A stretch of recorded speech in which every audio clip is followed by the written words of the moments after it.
Welcome to episode 32 of Collector's Quest, and before we get started, I have a few quick announcements. First off, this is the big one. Collector's Quest podcast now has its own Instagram page, so please go ahead and follow that. That is collectors_quest_podcast. And the reason we started that is because it was great, Kat and I just announcing it every day. But what we found out is we couldn't feature anyone's collections. We had to try and box these pictures up in our announcements. And then our reminders weren't always doing it justice.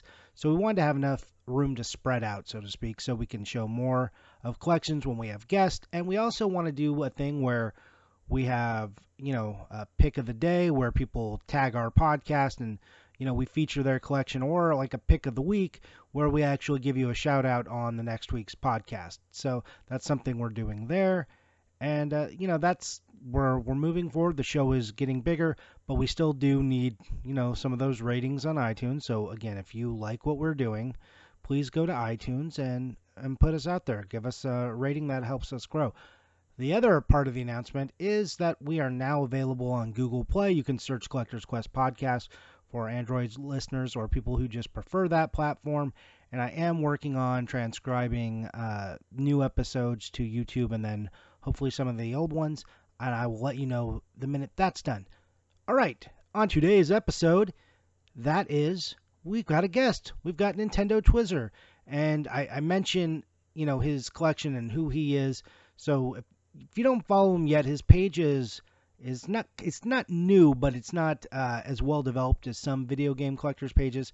But he has an amazing collection. His page is going to grow, and he's one of the best collectors around, super knowledgeable. He's one of the guys I go to when I have questions and I want to bounce things off of. He is 100% legit. The episode starts now. Thanks for listening. Stay tuned.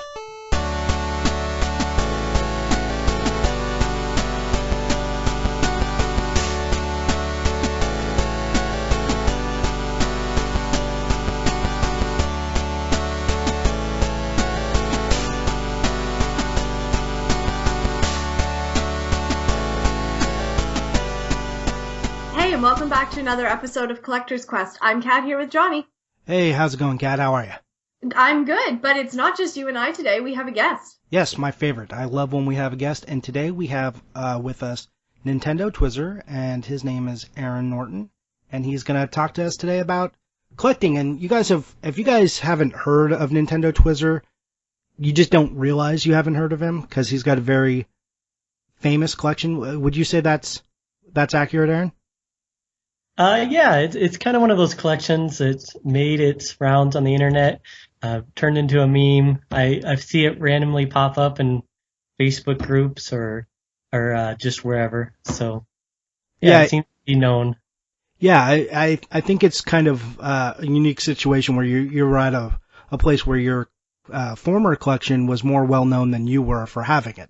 That was kind of my favorite meme that I've seen attached to it is the one that says, it's got a picture of your collection, which is very distinct, and says, I'm afraid that my wife will sell these games for the price I told her I paid for them. That's the one I like best attached to your collection.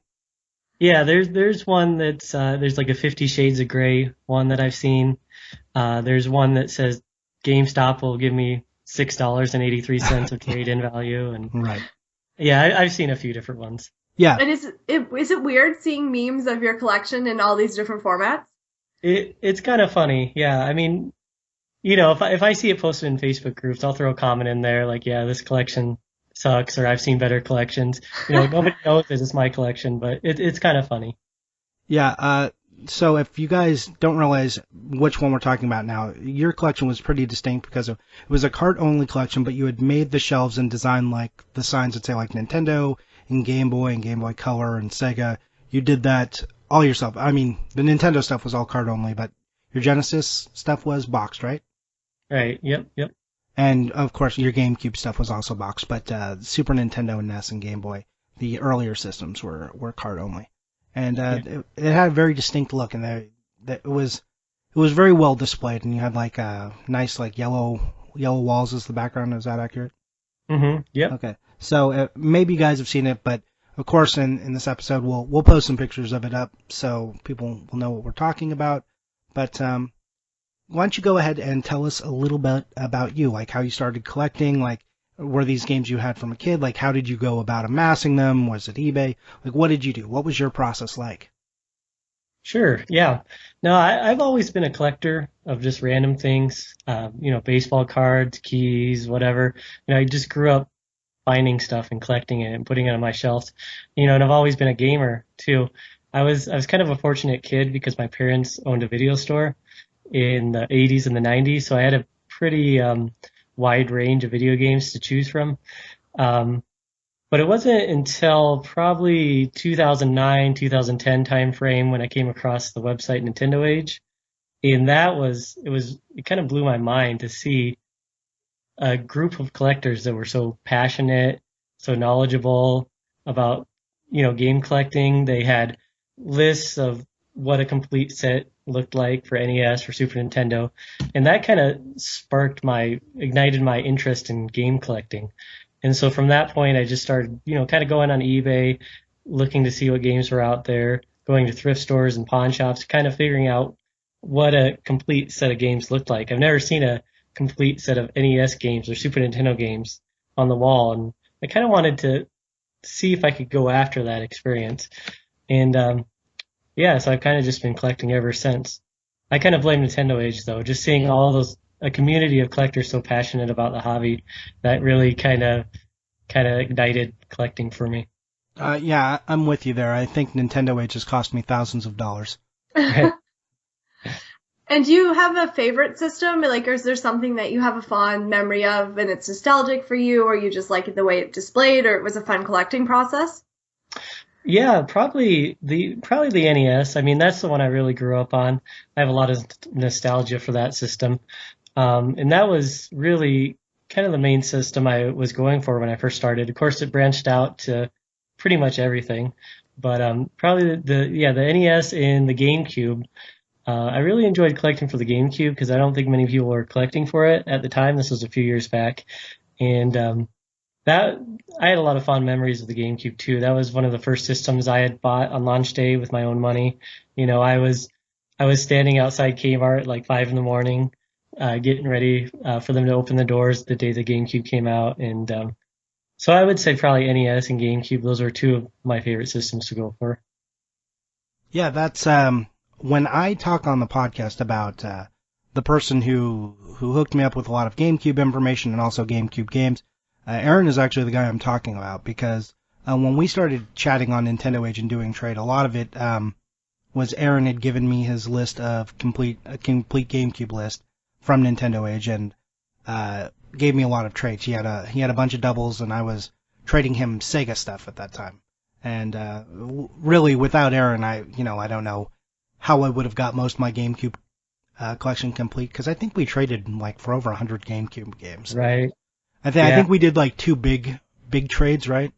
We had a huge, and this was 2, 3, 4 years back, but we had a huge trade going on, and it expanded months and months because you kept adding games to your side, and I kept adding games to my side, and Johnny, you seemed more, at least at the time. I mean, now you kind of have everything, but you were more of a Sega guy. You had complete sets of everything Sega, and so a lot of your extras were Sega, all your duplicates.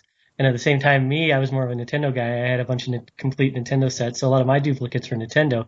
So it was kind of nice, we kind of could help each other out. I could trade some of my extra Nintendo stuff for some of your extra Sega stuff. And we really helped each other out. And you helped me with my Sega Master System set. I think you helped trade the first 30 games or so for my Sega Master System set, so that was great. Yeah, that was really I mean, I don't know how trades like that get done anymore. Those were like gigantic, like you said, spanned months. We've just been like, okay, what about this, and like trying to get our values approximate, and just making sure everyone was making sure we were both fine with the trade. And I think I got over 100 GameCube games in that deal, a couple loose NES cards. And yeah, at the time I was more of a Sega guy. I mean, in my heart, I've always been a Super Nintendo guy, but I wasn't actively collecting for that. For Sega, I was like pretty on the hook for I'm going for a complete everything set, so let's go ahead and get this done. So yeah, it was fortuitous. It was just good timing on both our parts. Yeah, for sure. Yeah, so like with Kat, she's going for GameCube. I sent some boxes her way, but she's also going for Master System. And yeah, I told her I don't have many doubles left, and that was because when I had all those doubles, most of them went to you. Yeah, I think I only right. had like 12 left after that. And now I have to kick myself because I sold off all my doubles, and now that I've sold my collection, I'm kind of trying to reacquire some of my old games, and I'm like, oh, I had a bunch of these games, and I traded them off. But it's okay, it was for games I needed at the time, so it's no big deal. Yeah, so you just mentioned it. So what's before we talk about what you sold? Give us a rundown of what you had complete sets on. Sure. I had a complete NES set minus Stadium Events. I had a reproduction of Stadium Events, but that game was out of my ballpark. A complete Super Nintendo set, complete Nintendo 64 set, GameCube, Game Boy Color, Sega Master System, Game Gear, Virtual Boy, and 32X. And I think that's it. You think And that's then a it? bunch of just loose games for other systems. Yeah. Yeah, that's it. I think that's quite enough. That's quite a bit. Yeah, there's Right. no lack of games there. Yeah. Yeah, I like weirdly felt like you and I almost had the same collection. Like I was like, oh, he's got like almost like especially after the trade, I was like, wow, our collections are almost the same. I mean, except for my NES and Super Nintendo stuff is boxed, but like pretty much that, and then some of your portable stuff. But I felt like our collections were pretty similar at the time because there wasn't so many guys, and there still isn't that were uh, going for full sets. That's still kind of an area unto itself. Like a lot of people still nostalgia collect or they have a system they focus on, but complete set collectors not so much. Yeah. No, I'm sure there's something wrong with us because it's kind of crazy to go for so many games, but it's fun. It's fun Yeah, in some way. yeah, no, it's been a fun ride, but yeah, I think you're right. There's probably something broken there. I'm sure therapy will tell me one day, but as of yet, undiscovered. So you did sell it. What made you decide to sell it? Like, what was that? When did you go? Okay, I've got all of it. Now it's time to go. What was the trigger for that? Well, I guess the main thing was I was looking to build a house. I acquired some land and my family was growing at the same time. My wife was pregnant with our fourth child, so we needed a little bit bigger house, and I wanted to build a house, and that requires money. So I had quite a bit of money wrapped up into the games, and I'm thinking, why don't I just throw them on eBay, and see what happens? If they don't sell, that's fine, but if they do sell, great. Then more money for the house, and we'll just go from there.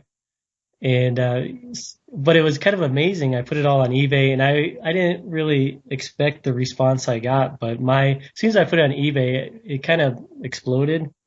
It got a great deal of attention. I was getting messages into my inbox every 2 or 3 minutes for about 3 days.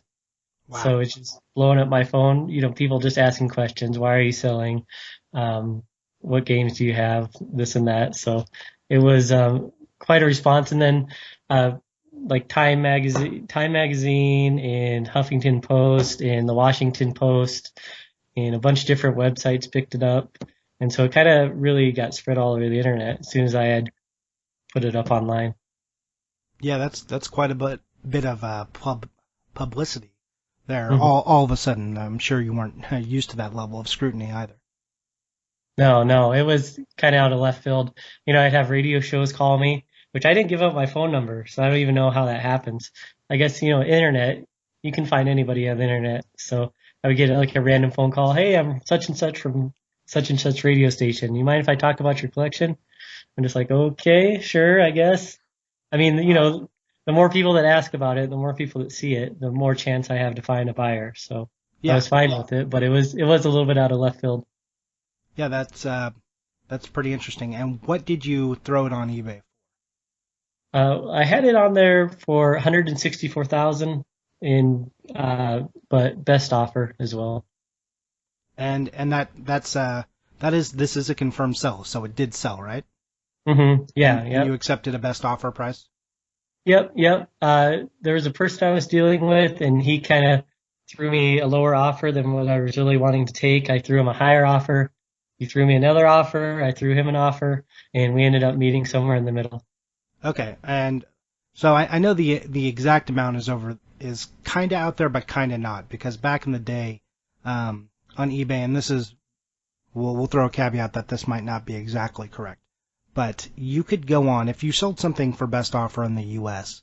You could go back and you could switch your eBay to like eBay Canada or eBay Japan, and you could see what some of the best offers sold for because they had different laws or governances about what a sold price needed to be displayed in the U.S. That best offer was kept private. It would just say best offer.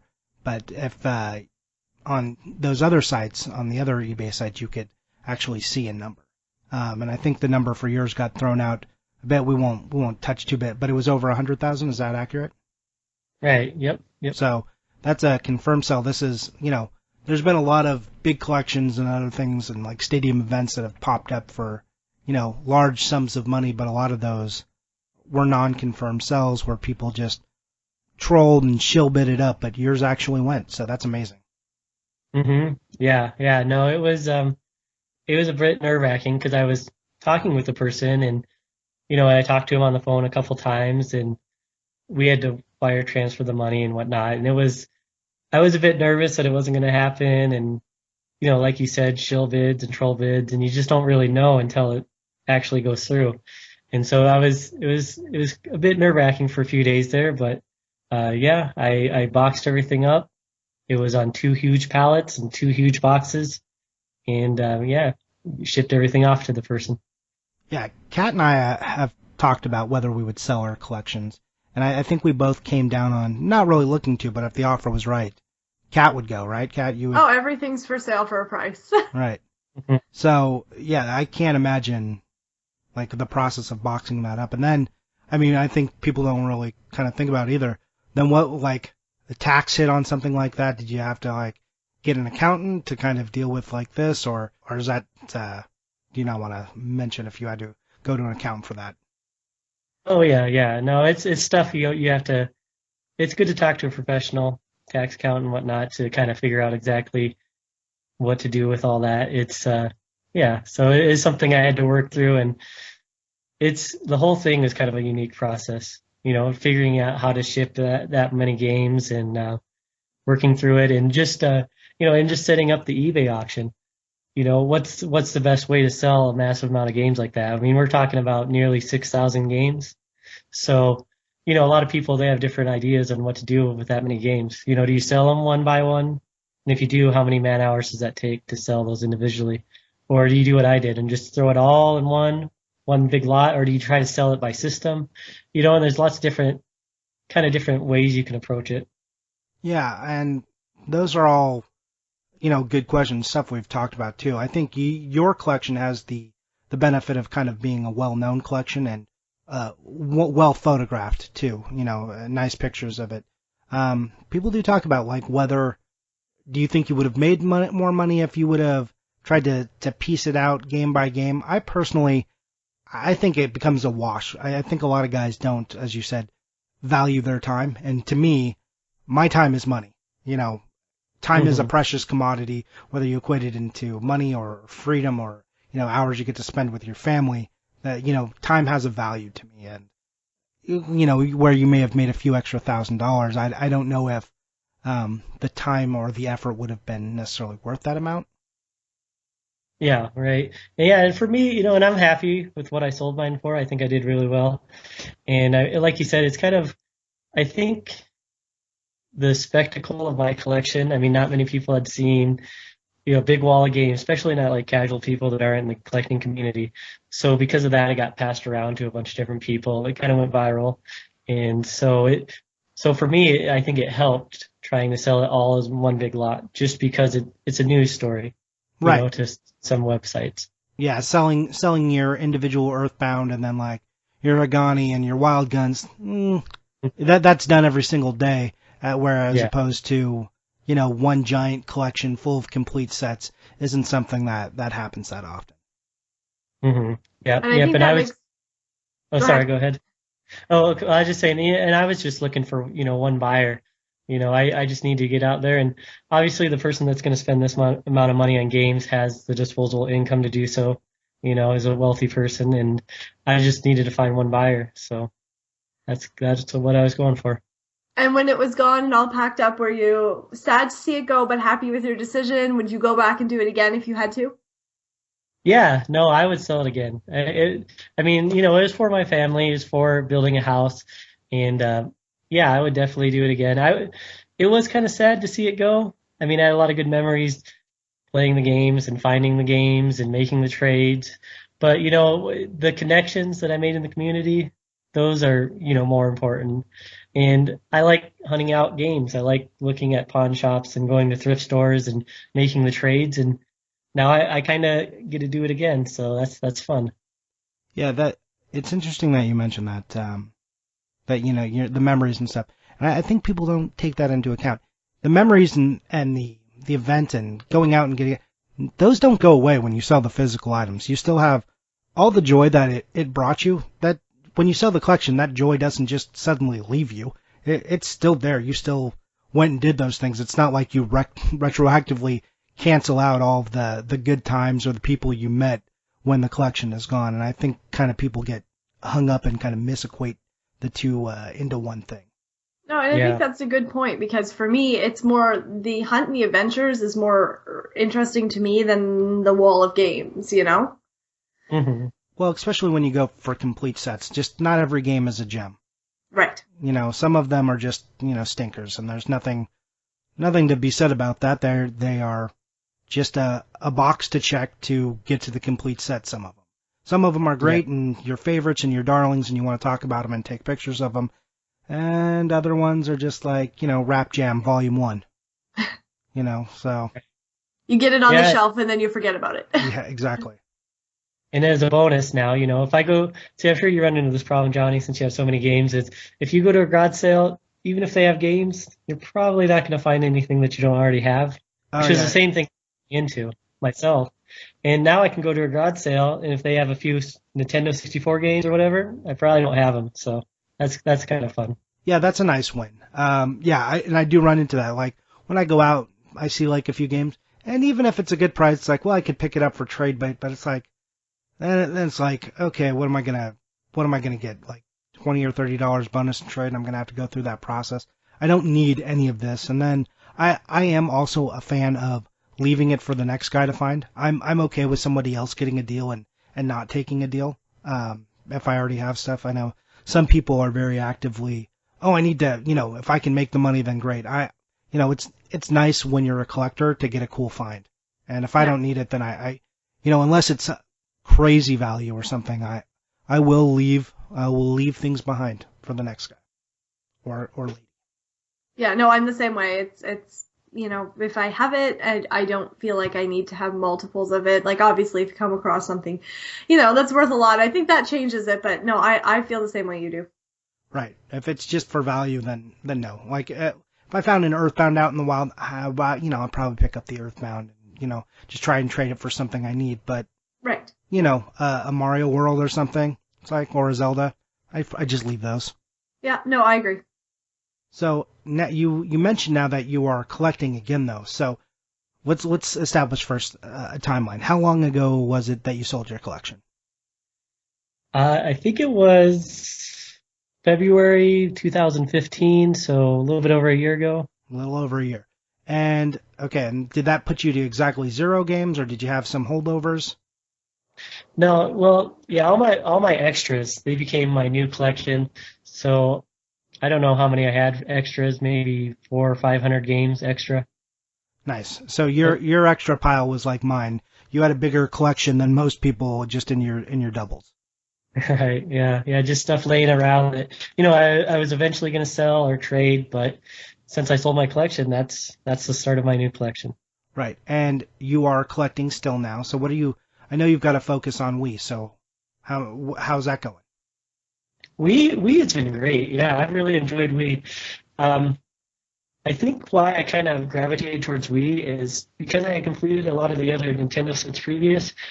Wii was kind of something, kind of uncharted territory for me, for my collecting. And Wii itself is kind of uncharted territory, which is kind of why I like it. Not a lot of collectors collect for the Wii right now. It's kind of a new system, and it's not retro enough to be cool, but it's not new enough to be interesting to most people. So it's kind of in that sweet spot for collecting, where you can go into a GameStop or you can go to a garage sale and you can find games for cheap, especially at GameStop. I mean, they just kind of want to get rid of games, get rid of Wii games because I think they want the shelf space. So you can go in there and find a lot of games for under $5, a lot of 99-cent, $2, $3 Wii games, and so it's kind of a fun system to collect for. It's kind of like I said, not a lot of people collect for it, so it's not a lot of. I don't think people know what the hidden gems are or what the rare games are or even what constitute a complete set. And so that's what I'm interested in. It's uncharted territory. So that's kind of what I've been working on right now is Wii. Yeah, part of that, I like people say they think what's rare and what isn't, but as we know, if you saw Nintendo collecting pan out like we did, back in the year, before 2010, you start to see the rarities of games as people realize what is and actually isn't rare. People start changing their minds and their values on things, and you start to see things shift. And also, the Wii has games still coming out, right? I mean, every Skylanders set, so I don't know if there's been any new ones, but like there was Just Sing 2016 or something that just came Right. out for the Wii. So, I mean, it's hmm weird. It's a console that's still kind of getting games every so often. And like you do with the GameCube, kind of similar to what you're doing now, right? Because there wasn't too many people doing GameCube when you started assembling your list for that, right? Yeah, yeah, that was a similar situation where, everybody knows the NES and Super Nintendo and Nintendo 64. They know those sets, and a lot of people collect for them, and they're great systems. That's why. But people know those systems. They know the ins and outs. They know the rares. They know the variants. And it was not really that case, the same case with GameCube. Not many people had collected for that system, and so that was kind of a good opportunity to go in there and figure out what's rare, connect with other people that collect for the system, and just that was kind of the same situation, kind of uncharted territory. So that was really fun to figure out what are the variants for the system, what's the rare ones, what are the hidden gems, and GameCube is kind of in a similar situation that N64 is or will be. Is it's kind of picking up. The kids that grew up on GameCube, they're kind of older now. They're graduating college. They're starting to get into collecting. They want to relive their childhood memories, which are on GameCube. And so I think you're going to see those prices rise a little bit. But yeah, GameCube, that was a great set to go for. I really enjoyed that one. Yeah, and your list, I mean, I still go by your list for like all the player's choice and stuff, which I know, like I don't think the player's choice stuff is completely fleshed out. I think it's like 99.9%, but I still think there may be a couple player's choice that haven't been identified, like weird regional variants. Yeah, yeah, those things they pop up. I mean, it's kind of weird. You think that if you could go to Nintendo's website, they'd have a good list of everything they put out from their own system. But I'm sure, as you know, that's really not the case. So you kind Mm. of have to, if you're a collector, you kind of got to make your own list. Yeah, it's ridiculous. I mean, the worst I've ever seen is the Sega stuff. You talk about, I mean, especially when a company kind of goes defunct a little bit. That when I was doing the list for Sega, it was just, I mean, it's a nightmare. And then, like you said, you'd think Nintendo still going strong, especially during the Wii heydays. Like, hey, these people got to know, right? Nope. So I mean, so much is controlled by the publisher that that information is just, you got to assemble it piecemeal. So, Right, right. Yep. all right, so you are collecting Wii now. What's that like? How many games do you have for Wii? Uh, for my Wii set, I think I'm about halfway done, which is roughly 625 games. That's where I'm at right now, out of the 1,250 that they put out for that system. Um, so Wii is a little bit crazy because it's such a large set. I've never collected a set that big. I know PS2 and DS, they have bigger complete sets. But for a Nintendo console, that's definitely, especially home console, that's definitely one of the bigger sets to go for. And since it's kind of a newer system, I've never collected for a system that new before. So that's also a little bit different. I mean, you can still go into a Walmart and find Wii games, and that's definitely not the case with, anything older than Wii. So it's been a bit different. if I was collecting for Nintendo 64, I would have been done twice over with 600 and some games. Or I would have been nearing the end of my NES or Super Nintendo set with 600 and some games. But Wii, it's kind of it's like a mountain climb. I'm halfway up the mountain. Yeah, I mean, to put that into perspective even further, essentially collecting for Wii is like collecting a full NES set and a full Super Nintendo set. Which is Yeah. kind of mind blowing when you think about it. Yeah, no, Cat. And then think about it, there's so much weird stuff going on with the Wii from these individual publishers. There's a lot of information not out there, like on second run disc, because I have some doubles of Wii games where it looks exactly the same, but one disc will be black and white, one disc is color, or one disc is like green and one disc is blue, but it's the exact same game. The box is exactly the same. There's no discernible difference to me yet of what I should be looking for to see why one game is this way, especially when you get it from GameStop too, when they just have a pile of discs and put it in the case after the fact. I don't know if they put the wrong game in there or the right game, so there's some weird stuff going on with Wii. It's a unique system to collect for, and there's also a ton of big box games for the Wii, which is challenging. Like, the Wii is the ultimate accessory system, because everything had, since it's a motion control, bows and arrows, swords, Nerf items, guns of all different types and flavors, fishing poles, all the music games that go into it, karaoke. There's just a lot going on with the Wii as far as, ancillary items that are just go beyond the game. But I think that makes it an interesting system to display because of all of those items. Oh yeah, it's a super unique system to collect for. It's hard to display because nothing is the same size except for just, the disc cases, but then, you just have a lot of random big boxes too, which I love a big box. I love all the stuff that comes in like a cardboard big box. Yeah, I'm kind of the opposite there. I know Wii has a ton of that stuff, and I'm avoiding all of it. I'm just trying to avoid. Me, I'm kind of OCD with my collection, and I want everything on the shelf to look exactly the same and the same size boxes and whatnot. So I'm not even gonna mess with any of those accessories. The one you're talking about, you mentioned before, the Let's Sing 2016, and that came in a big box with microphones. And that's kind of an odd Wii game. If anybody that's listening finds that out there, you definitely want to pick that up because that game was recalled, much like Stadium Events. It was recalled very, very early in its run. Something was wrong with the microphones, I guess. I don't know. So any of those that went to GameStop got pulled from the shelves. And I think the last one I saw sell on eBay sold for 250 or 260 bucks. So it's definitely one of the top tier, highest priced Wii games right now. One of the rarer ones. And I actually just picked up a copy of that, and it was sealed with the microphones, and it comes with the standard Wii game inside of it. And I'm just like, I just don't want to display these microphones on my shelf. So I probably kind of a collector sin, but I opened up the box and pulled out the Wii game, and now I have a Wii game on my shelf. Well, if you want to send me the outer cardboard box and the microphone, totally good with that because guess who's just got a disc-only copy? Oh, yeah. Yeah, I consider it. I'll trade you. All right. Well, trade. Yeah, we'll talk about what needs to happen there. All right. Yeah, Kat, you want to get in on this? Do you want to does it go online? Could we all sing together? Oh my dear Lord. We need to make a video if so. Yeah. I'm a terrible singer. Sorry, guys. So, Johnny, but I'm enthusiastic. So I know you're almost done with your Super Nintendo set, right, Johnny? Painfully close. It's the only thing I think about. So I'm trying to be the little bird in Johnny's ear to get him to go towards the Wii set. I know there's a lot of shovelware. I know it's kind of a iffy system to collect for, but there's also a lot of great games for the system. And so I'm pushing Johnny. I know he wants to go for a Wii set. I know he's going to be bored after a Super Nintendo set.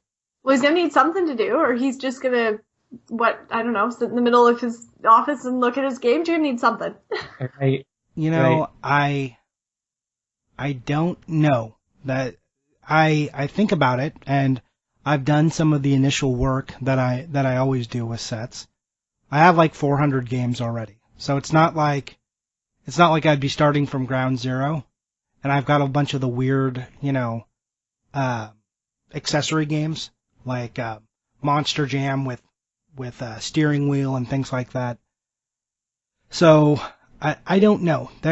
I'm getting a lot of pressure a few different ways. Like Should I collect Vita? Because I've never collected a PlayStation set, so I was thinking maybe Vita. So it seems like a good time to get in there. And then I'm thinking about the Wii U, and I'm thinking about the Wii, and I also thought about the Game Boy Color. Like, those are the ones I'm debating right now. Well, the thing with Wii, I guess, would keep you going for a while. It sure would, but man, over 1,000 games, it's so many games. Do you have space? That would be one consideration for me. Do you have space? Not exactly. No, I have my game room, and then I have a room that I call the shame room. And that's just like where everything that doesn't fit right goes. Like all the weird Wii boxes are in there and stuff.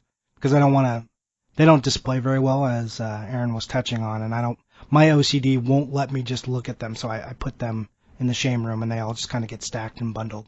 It's just a big closet that they sit in. Yeah, the Wii U, that might be a good set to go for. I'm kind of on board with you on that. Maybe when I'm done with the Wii set, I might go for the Wii U. I mean, the nice thing about that, it's going to be a small set. I mean, Nintendo's barely supporting it anymore. You know, they're kind of moving on to the NX, and there's going to be like 150 or so Wii U games by the time it's all said and done. So Yeah. it's going to be half of the Nintendo 64 set. Yeah, I don't know exactly how big the set is, to be honest. I'm not sure what they're at now, but I imagine you're right that it's going to be 200 or less, and that Mhm. I've got about 40 now already, so that puts me in about the same with 400 Wii games and 40 Wii games. I'm at about the same spot in both of those collections, Yeah, percentage-wise. right, exactly. I Which mean, I would seems ridiculous. suggest though for Wii U, just wait a little bit. You know, wait till GameStop starts to put those in the bargain bin. You know, wait a couple years. NX will come out. They'll get those on the shelf, and that would be my suggestion. I know Uh, everybody likes different, but yeah, no, I feel like you have ulterior motives too. I know you want me to take this journey with. yeah, right. We need to trade. We need to get some trades going. Well, I do have like 20 or so that I will get a list for you All and right. see if you need, and then maybe I'll consider. I know you got a pile of doubles, so Yes. Yes. um, yeah, all right. I'm gonna think about it, but I'll have to like make some rules like whether I'm doing all the big box. I can't do all the big boxes. I mean, it's insanity. For some reason, everyone still thinks those should be $100 or more. Like on a lot of the big box games, I have a weird Disney dance pad set, like that I think I paid $20 for, but then shipping was still like $20. So it's just like a pain in the. Well, you'll have to take the time to make all of your lists and be organized, as I know that you won't do this without lists. Well, see, the beauty of Aaron is that I know Aaron's already making lists. I know he's got something already. Oh, Right. see, then you have a good argument for Johnny collecting because you have lists, and that's just a good start. Oh yeah, no, one of the like when Aaron and I first instituted our trade and he sent me his GameCube list, I was like, "Oh, somebody who speaks my language." All right. And then there was like variants listed in their own cow. I was like, "All right. This is somebody who knows what's up. This is my kind of OCD collecting right here. This is exactly where I need to be." It made you happy nonetheless. Oh yeah, no, it was great. It became very easy transition. He's the one who made me not made, but got me into the GameCube set. So we'll see if Aaron turns me on to this second set. Then it'd be nice because when I finish, I'd be able to say I have all the Nintendo consoles, like up to Wii U. I might do Wii U and Wii kind of at the same. Okay, well, that makes sense. I mean, you just want to have something else you can look at, find it. Well, and if it gets stagnant on one, then you're not bored. Right. So I think that kind of takes us through your collecting. You're just primarily set up on Wii right now, and you're picking up anything that's a good deal, right? That you find locally. Right. Yeah. I'm just filling in the spots as I find them. You know, if I find a good deal on Game Boy or whatever, I pick up the games as I see them, pretty much. So are you going for complete sets and any of that stuff again, or is that just kind of nah, just whatever you find, you find? Yeah, not right now. I'm just kind of picking up as I go.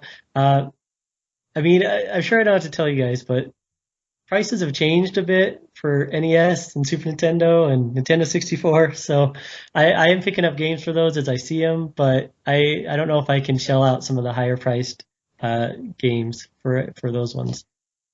Oh yeah, no, Game, they're ridiculous right now. yeah, yeah. Games that, I mean, I think I bought Zombie Nation for $20 a few years back. Yeah, that one's crazy. A lot of the games that were $10, $20 when I picked them up are now $100+ games. So Yeah, I don't know if I'm going down that road yet. the funny one for me is when I look and I just bought not too long ago, like a month or so ago, I bought Hook for the Super Nintendo, complete in box, and I paid $35 for it, and that's more than I paid for my Chrono Trigger. So, I mean, just like, and that's just what has happened to Super Nintendo games over time. You know, Right. just like, okay, wow, the hobby's really exploded, and that's another benefit of the things like the Wii, right?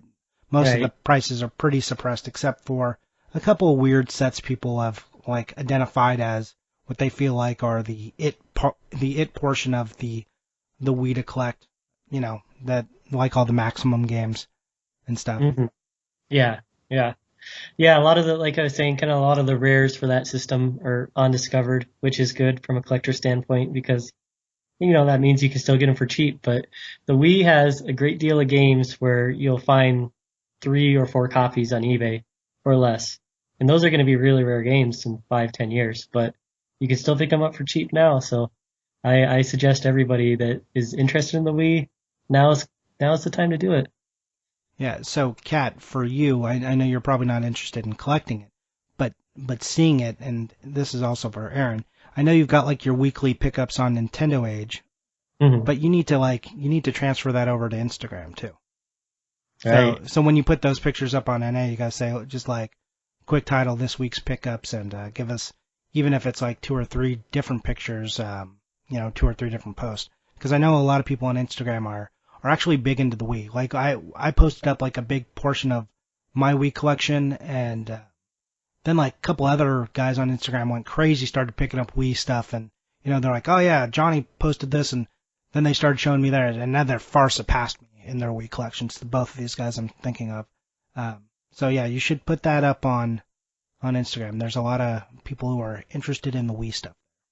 Yeah, no, I definitely will. Seems like, see, I'm just getting into Instagram myself. I mean, I've been on there for a couple years, but I haven't really posted a lot. So the last few months, I've been posting them more and more, and it's a great community and great site, and I'm still feeling my way around it. But yeah, I really enjoy Instagram. I think that, Nintendo age probably skews a little bit older, a lot of old men like us in our 30s, and Yep. Instagram's hipper kids, in their 20s, and that's probably why it skews a little bit more towards the Wii, like, as you were saying. But yeah, no, I've really enjoyed throwing some stuff on Instagram. I'll have to do that. Yeah, Instagram is interesting, but you're right. It does skew younger. I'm one of the old men of Instagram. Kat's not quite, in the youngest segment, but she is in one of the younger segments.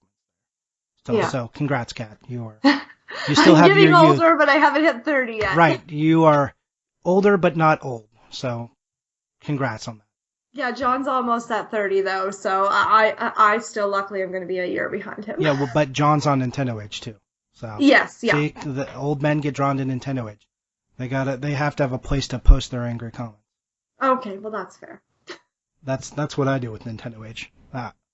All right, so I think we should move on to the second half of our show, unless there's anything else you want to tell us about your collection. Any other tips you have for us, Aaron? Nope. I would say that's good.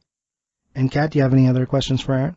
No, I think that was really cool to learn about it. Something I don't know a whole lot about other than what Johnny's filled me in on, so I think that's an awesome undertaking. It seems daunting to me with that many games, but awesome nonetheless. Yeah, and his picks are great. You should. That's why I said you don't really go to Nintendo Age, but I know if they were on Instagram, you would see them. So you should definitely port them over because it's interesting to watch your progress. Like I've been in that thread on Nintendo Age since you started it, but I don't know if I've commented on it at all, just because I'm more focused on Instagram now. Yeah, yeah. No, anybody that's kind of interested in Wii and wants to see the process, that's what I'm doing on Nintendo Age under the Finders Keeper section. I'm kind of going from my first game to my last game, completing the set, and I can just post my pickups as I find them and try to mention the hidden gems of the rare games. Yeah, Aaron has also on Nintendo Age. If you get into searching, that's what I'm saying. You gotta port some of this over to Instagram. He did a lot of when he collected for the GameCube. He did a lot of essentially like tutorials on how to collect for the GameCube, like what the player's choices are, the big box sets, the Kmart variants, the movie ticket variant. He did just a ton of stuff on it, ton of research, and all of his stuff is top notch. So if you don't go to Nintendo Age, that's a reason to go there just for that. And you can search Aaron's name, which is NintendoTwizer there, and find it under his post. It's really good. I mean, from someone who is research oriented like myself, I'm impressed with it. So that's like the highest marks I can give to something. It's got Johnny's stamp of approval. Yeah, for sure. Thanks. So Aaron, now on the second half of the show, what we do, or last third, we should really say, is we do two things. We always talk about what we've picked up, like just recently in this last week, and what we're playing, if anything. So, as you're our guest, why don't you go ahead and start us off and tell us what you've bought? Okay, sure. Yeah, like I've been saying, I've been picking up a lot of Wii games. I just completed the Maximum Racing set for the Wii. Maximum Racing, they have 9 games in the set. They're all fairly rare games. If you go on eBay, there's maybe 1 or 2 copies of each game at any given time. Maybe there's no copies. Maybe you can't find a copy on Amazon. So those are kind of hard games to find, and they're really crappy games. They kind of look like games that came out on Windows 95, So they're pretty low budget, pretty crappy, and extremely rare. And I just finished that set. So yeah, those are the Maximum Racing games. Yeah, some of those are climbing in price too right now. Yeah, and those, I think that was, other than just other random Wii games, that was probably my latest pickups. Yeah, it's a good time to be in on Wii, but it is, we are starting to hit that threshold where people are recognizing it. I'm kicking myself on those Maximum Racing games. I knew about them a while ago. Then when I went and I looked at them this week, actually, after I saw your post about them, I was like, damn it, some of them are over $50. Not where I wanted to be. Mm-hmm. All right, so Kat, have you finally bought anything? I did. I bought Doom for Xbox One. You didn't even buy Alice in Wonderland? You didn't? No, I'm getting there. I'm buying something I'm actually going to play. I'm sorry, Johnny, but I am definitely not going to digitally paint pictures of Alice, even though I love it and I want to have it on the shelf for display, but I also wanted something I'm actually going to play. Kat, I have no rhyme or reason. It's always going to be that way. I'm like all over the place with it. Yeah, you are definitely all over the place, Kat. Just buy one retro game. Pretend. Well, there will be retro games, but right now what I wanted to play was something that's not retro. You wanted to play Doom? Well, the new one's supposed to be really good. It's all installed on the Xbox One, so that's what I'm going to get into tonight. I had a little bit too much wine at my mother-in-law's last night and fell asleep, so John took over playing it. He said it was good, so I actually want to play it, though. I've actually heard good things about Doom and the multiplayer for Doom. At least it's a classic series. Aaron, you play any Doom? I played original Doom. I've seen this some screenshots and videos of the new Doom. It looks pretty awesome, but I have not played it yet. Do you do any modern gaming, Aaron? A little bit here and there. Well, I guess once we get to the gaming, I can tell you what I've been playing on the 3DS. But... Okay. All right. So, what have I bought? I bought Alice in Wonderland, which Kat did not. As I told you in the middle of the podcast when I started searching for it and committing best offers, first person turned me down. Then I went to another one with a better shipping rate, even though their price was higher, and then made a best offer, and then got it for cheaper than that. So I got it for about $20, which is not so bad. And then I also traded for some NES manuals to kind of fill in some boxes. I bought Medieval for the PlayStation because that's kind of like my Halloween-themed games. That's like my subset that I've designated all myself that I'm always picking stuff up for. And the big one is Castlevania Dracula X for the Sega Saturn import. I did this in a trade, and I'm very happy to get it. And I did that trade with a person on Instagram named Tyler Plurden. And, this has been a game on my list for years, but it's always hard for me to justify imports, especially when I'm in the middle of collecting another set. And this one's always been kind of expensive.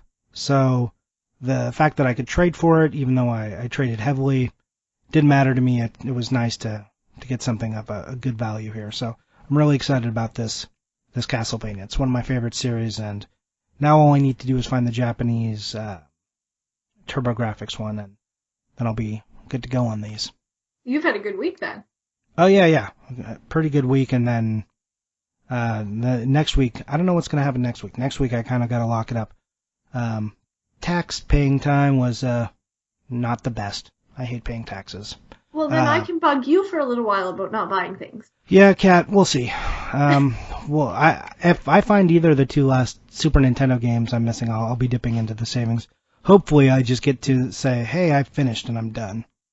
And then that's when we'll really hit a lull, because I won't know what to buy unless it's Wii games, right, Aaron? That's what I should be buying? Yeah, exactly. Move on to that. Okay. Super Nintendo. All right. So, what have we been playing, Kat? What have you played? I was playing a little Kingdom Hearts again on the 2DS because my 3DS is still MIA, which is somewhere in my mess of construction, I'm sure. A little bit of Minecraft, and then tonight, Doom. Tonight, Doom. All right. And what about you, Aaron? What have you played? Well, I've been playing some 3DS. Unlike you, Johnny, I'm kind of almost always playing on the handheld versus console, just due to time, with kids running around and whatnot. So on the 3DS, I'm playing the Mega Man Legacy Collection, which is pretty awesome. Yeah, and it comes with that gold amiibo, Mega Man amiibo, so that was great. Even though I don't collect amiibo, I don't know, maybe down the line I'll jump into that. But yeah, that's great. That's the first 6 Mega Man games, and I've played a little bit of each of them, but I've never really sat down and played through them. And yeah, those games are really, really tough. Mega Man 1 is like impossibly tough, but thankfully on the Legacy Collection, they have save states.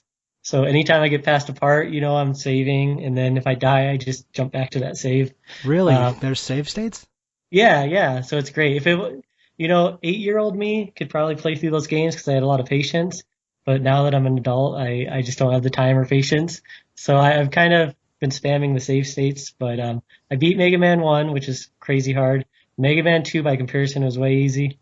And I'm about halfway through Mega Man 3 right now, which is kind of a good combination of both in terms of difficulty.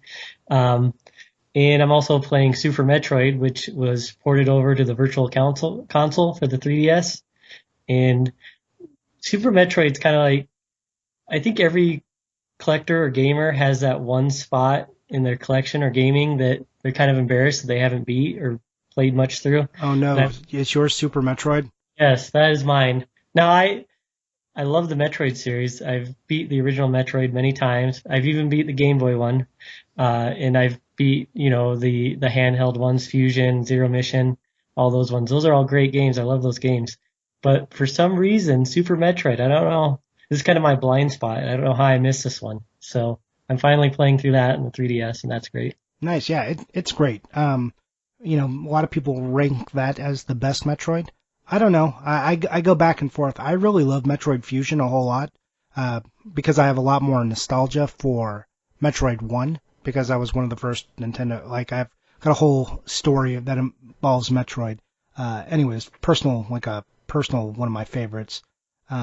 But yeah, Super Metroid is great, but Metroid Fusion was kind of like a nice blend of nostalgia and what was good about Super Metroid.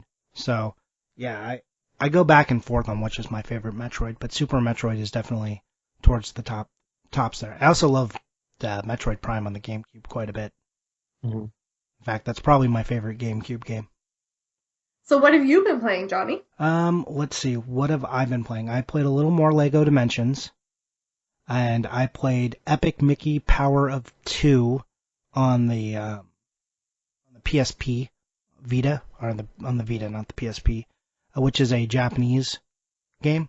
Weirdly, it did not, or maybe it's European, but it didn't come out in America. I mean, it came out on the 3DS, but it didn't come out on the Vita here in the States. And I found a copy for $5, so I had to sit in jury duty, so I brought that with me, and I was playing some of that. Are you allowed to do that while you're sitting in jury duty? Well, you sit first before you're like on a jury panel. Then you're just sitting in a room waiting to be called, so you can do whatever you want at that point. You're just waiting. So you're sitting in a giant waiting room with a bunch of other people who don't want to be there. Well, at least you had video games. Yeah, I did. I had like 4. I was like, okay, I just got all those Vita games for you. I'm like, I'm going to take a few with me and test them out. So that's what I did. That's what I've been playing. And then a little bit of Call of Duty as well, because that is my go-to mindless game when I just need to decompress. Well, that's good. It's always good to have things like that. Yep, you've got Minecraft, and I've got, Call of Duty, which I don't know why I say decompress, because really I just get angry because I'm bad. I'm terrible at it, so I just get angry and lose a lot and then shut it off. Okay. It makes me decide that going to bed is the right choice. Well, maybe in an inadvertent way, it is beneficial. It is helping. All right, I think that is the show. Hey, Aaron, tell us where we can find you on Instagram. Sure. Username on there is NintendoTwizer, and Twizer is TWIZER. And yeah, that's me. And Nintendo Age, same name, same spelling? Right. Yep. Okay. Yep. And Kat, what about you? Where can we find you? You can find me on Instagram at Catsylvania, KATSELVANIA. And I'm at Johnny_Iucci, JOHNNY_IUCCI. And Aaron, hey, thanks a lot for taking the time. I know it was hard to kind of get schedule around all the things you got going on, so I really appreciate you finding the time to spend this hour with us. Yeah, it was really neat to hear all about your collection and your process and recollecting. No worries. Thanks for having me. Thank you so much. And yeah, everyone, you should check out Aaron. Like I said, a lot of great information. You know, one of my favorite collectors out there. And one of the people I make sure when he posts something, I always check it out. So you guys should do that as well. We will talk to you all next week. Thanks for listening. Goodbye.